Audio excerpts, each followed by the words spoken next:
เล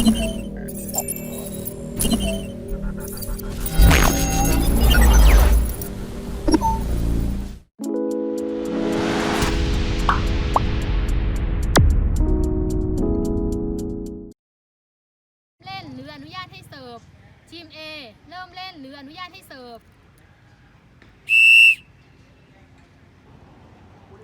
ทีม B เริ่มเล่นหรืออนุญาตให้เสิร์ฟทีมที่ได้คะแนนหรือมีสิทธิ์เสิร์ฟทีม A ได้คะแนนหรือมีสิทธิ์เสิร์ฟ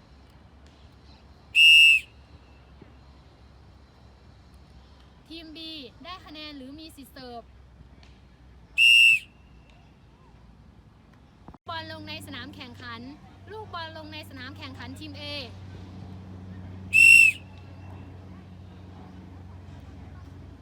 ลูกบอลลงในสนามแข่งขันทีม B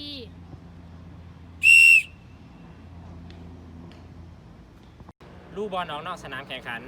ทีม A ทำลูกบอลออกนอกสนามแข่งขัน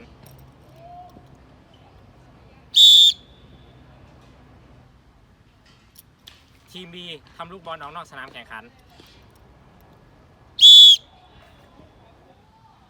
เล่นใหม่ลูกบอลเข้ามาในสนามแข่งขันแดน A ลูกบอลเข้ามาในสนามแข่งขันแดน B ผู้เล่นไม่เสิร์ฟตามกำหนดเวลาผู้เล่นทีม A ไม่เสิร์ฟตามกำหนดเวลา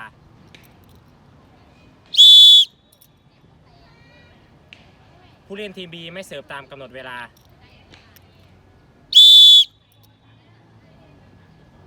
ทีมขอเวลานอกผู้ฝึกสอนทีม A ขอเวลานอก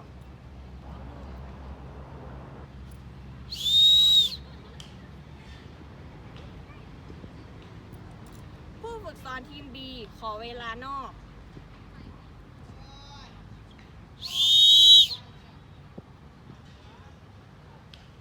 ผู้เล่นพักลูกบอลหรือยึดลูกบอลผู้เล่นทีม A พักลูกบอลหรือยึดลูกบอล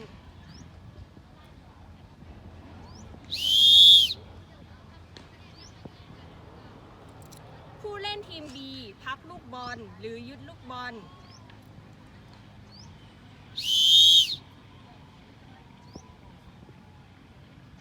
ผู้เล่นถูกลูกบอล2 ครั้งติดต่อกันผู้เล่นทีม A ถูกลูกบอล2 ครั้งติดต่อกัน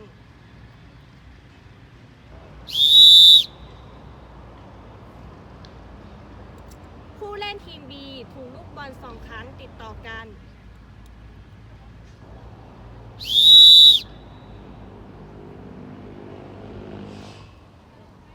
ผู้เล่นเล่นบอลเกิน3 ครั้งผู้เล่นทีม A เล่นบอลเกิน3 ครั้ง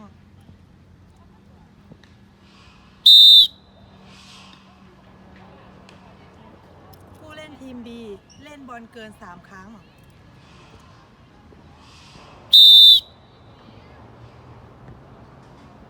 ผู้เล่นแดนหลังสกัดกั้นหรือผู้เล่นกำบังผู้เล่นแดนหลังแดน A สกัดกั้นหรือผู้เล่นกำบัง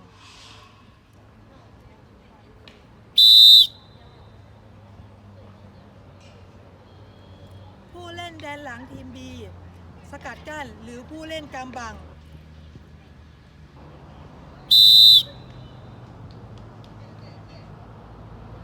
ผู้เล่นยืนหรือหมุนผิดตำแหน่งผู้เล่นทีม A ยืนหรือหมุนผิดตำแหน่ง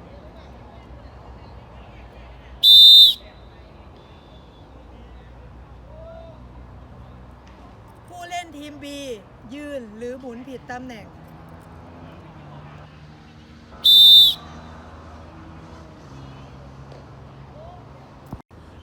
ผู้เล่นขอเปลี่ยนตัว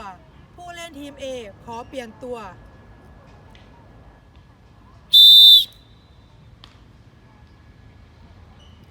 ผู้เล่นทีม B ขอเปลี่ยนตัว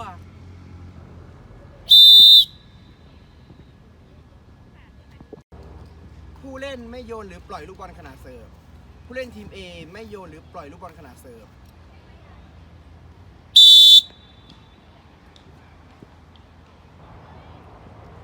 ผู้เล่นทีม B ไม่โยนหรือปล่อยลูกบอลขณะเสิร์ฟ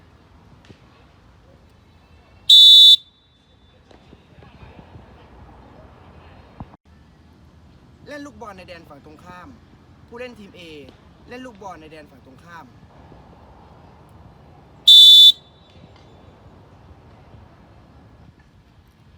ผู้เล่นทีม B เล่นลูกบอลในแดนฝั่งตรงข้าม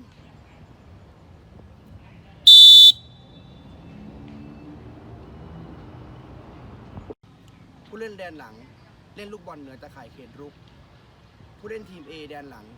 เล่นลูกบอลเหนือตะข่ายเขตรุก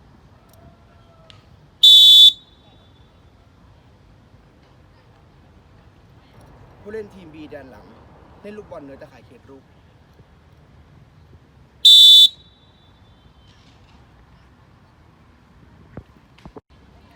ผู้เล่นล้ำเส้นแบ่งแดน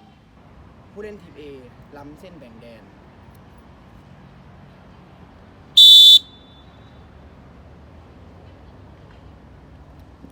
ผู้เล่นทีม B ล้ำเส้นแบ่งแดน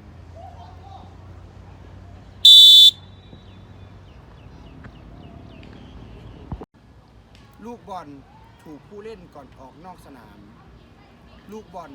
ถูกผู้เล่นทีม A ก่อนออกนอกสนาม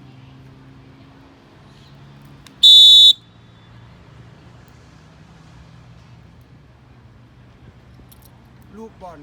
ถูกผู้เล่นทีม B ก่อนออกนอกสนาม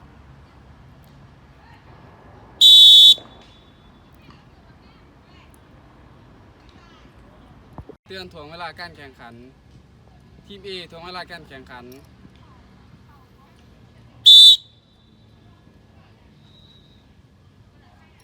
ทีม B ถ่วงเวลาการแข่งขัน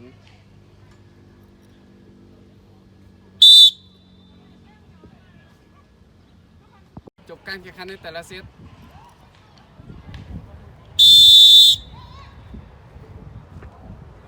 เปลี่ยนแดนในคะแนนที่ 8 ในเซตตัดสิน